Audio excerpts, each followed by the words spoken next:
Dr. Tyrone Williams, Ty for short, was not only in charge of the medical unit, but was personally responsible for the health and welfare of the project's wunderkind, namely Ephram, Nikolai, and me.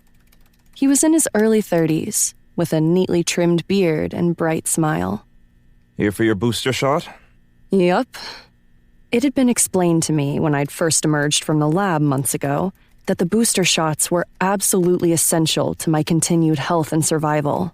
The procedure I'd undergone was experimental and, as such, wasn't entirely stable. My body was constantly trying to reject both the gene grafts and the arcane elements that had been used to bring about my current condition. I'd vowed to myself that someday I'd test just how vital those shots were. But today was not the day.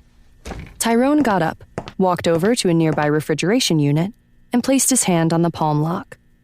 A blue light flashed beneath his palm as the device scanned his handprint. A wave of super cold air wafted past him. I got a glimpse of several different medications being stored in that sub-zero temperature before he reached in, grabbed an ampule, and turned back around. All right, you know the drill. Left arm, please. I rolled up my sleeve and watched as he loaded the ampule into the injector. He held my arm in one of his gloved hands while pressing the injector against my flesh with the other. Ready? Uh-huh. I felt it spread through my tissues, icy cold and burning hot at the same time. The sensation was overwhelming, and I felt the room tilt around me. Then, just like that, it was over. You good? I nodded, not yet trusting myself to speak.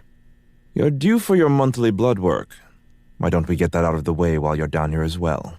If there was anything I hated more than those damn shots, it was having my blood drawn. Unfortunately, I didn't have anywhere pressing that I needed to be, and lying about it wouldn't help.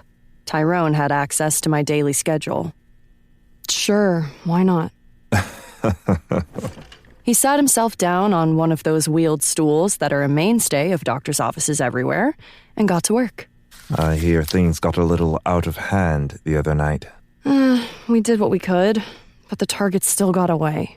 That's not what I'm talking about, and you know it. He was right. I did know it. I'd just been hoping to avoid the discussion. I knew there was no way around it now.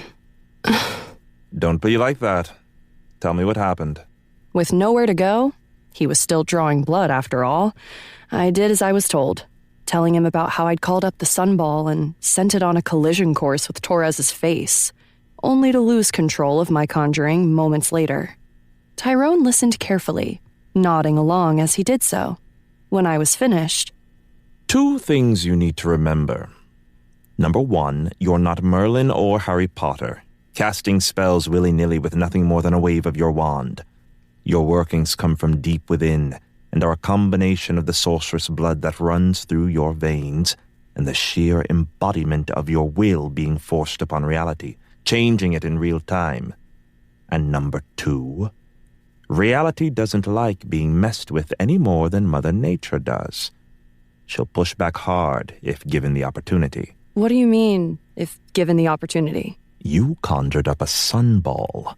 Not a fireball or a ball of energy, but a sunball.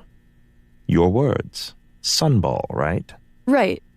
I wanted it to have the properties of sunlight because vamps don't like it. And I don't like fire either, but sunlight's on an entirely different level. I get it. I would probably have done the same thing too. But think about it for a second. What's the one thing you can say about the sun? It's, pretty damn big. And what happened to your sunball? It kept getting bigger. You were trying to impose your will on reality by creating a miniature sun. Reality doesn't like being messed with, so it pushed back, altering your working to try and bring it more in line with the physical laws of nature, taking your little sun and making it bigger. We should probably be thankful it hit something when it did. Who knows what might have happened if it had continued growing. And there you are. I wanted to punch him.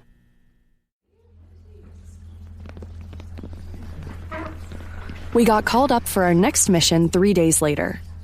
When I walked into the briefing room just after sundown, I was surprised